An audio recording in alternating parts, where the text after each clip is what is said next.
So I have a confession to make. I watched some Zach King videos.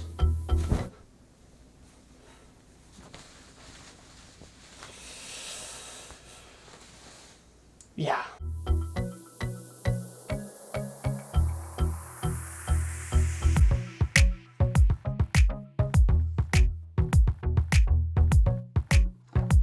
One thing that I think is important when you're in this tech YouTubing space, or really doing any type of videos where you might have to show something, I think overhead rigs are just amazing. Now, what I'm going to be doing, you can pretty much say is like a poor man's C-stand way of doing it. And what I'm going to use is this boom stand that I normally use for my microphone. And what I did is I screwed this ball head onto the end of this audio boom arm. And this allows me to angle my camera or my microphone however I want. I'll link to a ball head and the stand in the description. So for the example, I'm actually going to be using the M3. And what you do, it's super easy. You just put the camera on there, and then you just get it in position and you angle your camera however you want to. Now keep in mind that you have to, when it's extended like this, keep your triangle foot. You have to keep a foot directly in line with the camera,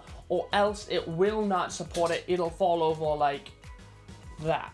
So keep in mind that you need to pay attention to where and how your foot is actually laid out here. What I'm going to do is I'm going to take this key light and bring it around, and then so that we do not have any shadows on this end while we're doing our video, what I'm going to do is take a bounce board. Now I'm using a drawer box set on a couple of stools for my surface, but this you could do pretty much anywhere that's about a desk height. You can't go too high with this type of thing, but I like having the camera screen right there where my eyes are. That way I can easily see what I'm doing, see if I'm in frame.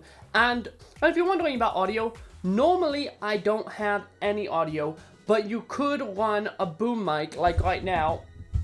Behind here, I have a microphone boomed here, and you could just plug that into the camera that you're using for your overhead rig. Now I want to make it clear that when you're using a setup like this, you need to be careful how you set it up. It's not the most stable way of doing an overhead shot. I think that it works well, but you just have to be careful. Maybe put some weight on the bottom of your stand, and also maybe on the back of your stand to keep it more balanced and steady. Now, one way to minimize shake when you're pressing the record button is actually to use the app. You can control exposure values, you can control focus, and you can control start and stop through the app. That's what I would suggest to do, so you don't accidentally like knock it off of its track, and so you have two videos that are a little bit different if you had to stop recording between them.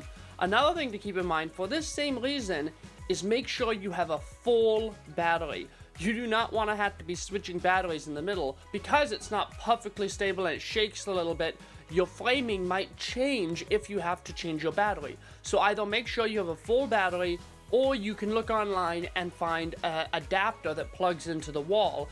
And that's something I might suggest picking up if you're doing studio stuff. Now, why would you actually want to use a overhead rig as opposed to just sitting here and showing this thing and you got this, and see, it's a Comica, and this will be illegal in a few months because it's the older version of wireless technology. But I find that having clean B-roll to cut away to really helps with the storytelling. It helps you to be more clear and consistent, to show more clearly. And one thing that I like to do is have something like this where I can pull it up, film, or if I want to, I could cut away to an overhead view of it and get an entirely different look so that I could show it from different areas and different ways. And that's why usually I don't record my audio while doing an overhead shot.